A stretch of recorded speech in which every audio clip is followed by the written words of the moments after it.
Welcome to the third part of my response to the recent ContraPoints video titled Gender Critical, in which she addressed some of Gender Critical Feminism's talking points about the trans community.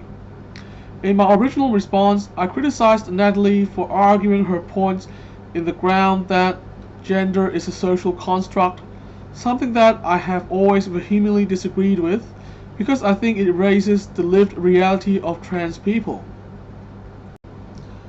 But some trans people agree that gender is a social construct too. Basically, it is a foundational idea of radical feminism. Besides, people who believe that gender is a social construct are not always transphobic. Believing that gender is a social construct is not the same thing as being a TERF. Yes, I get that. I guess our difference has come from the historically different ways the trans community and the feminist community have defined gender.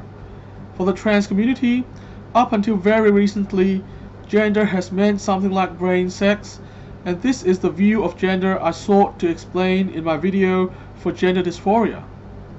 It is under this definition that I began the exploration of my gender issues 2 decades ago. It is this definition of gender that I used when coming out to people. On the other hand, for the feminist community, gender means something like the gender norms and expectations of society, hence their wish to abolish gender. This is just another example of a word being defined very differently in two different communities.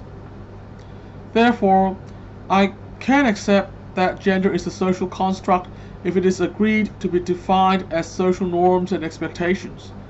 I also have nothing against moves to critique and abolish unfair gender norms and expectations.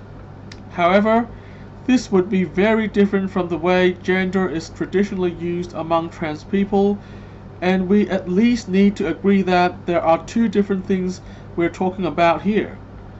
Perhaps it's like ministers of religion versus ministers of government departments. To use the feminist definition of gender to talk about gender dysphoria makes no sense. Like to use church law to talk about political ministers makes no sense. But if we accept that gender is a social construct, it means we can work to abolish it. Some feminists believe that if we abolish gender, then gender dysphoria won't exist anymore, because trans people would be able to express whatever gender they like. I think Natalie actually addressed the abolish gender idea, saying that because gender cannot be abolished anytime soon, feminists won't be able to help trans people anytime soon with this. But I would go further. Even if we abolish all gender norms and expectations, gender dysphoria would still exist because the gender in gender dysphoria is not the feminist type of gender.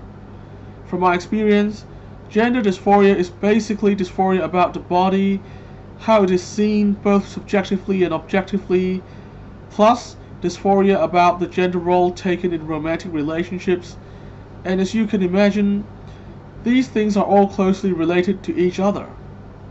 I cannot see how the abolition of gender norms and expectations can solve the problem of dysphoria.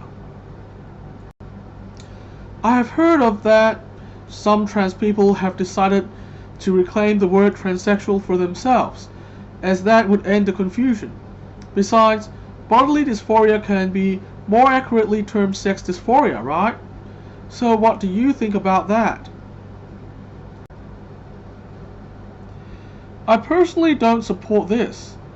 Yes, it would end the linguistic confusion, but then the word transsexual has never been an accurate one because human beings cannot physically change their sex. To identify as a transsexual is basically to identify as something that is beyond the possibilities of reality. And therefore it's like identifying as a unicorn when unicorns don't even exist. It opens us to attacks that we are living in fantasy land. Therefore, I guess we are just stuck with being transgender people, and we are also stuck with the language of gender. As a result, I think we will just have to continue to uphold the brain sex definition of gender, at least as one of the ways the word is used, and to prevent its confusion with the feminist definition of gender.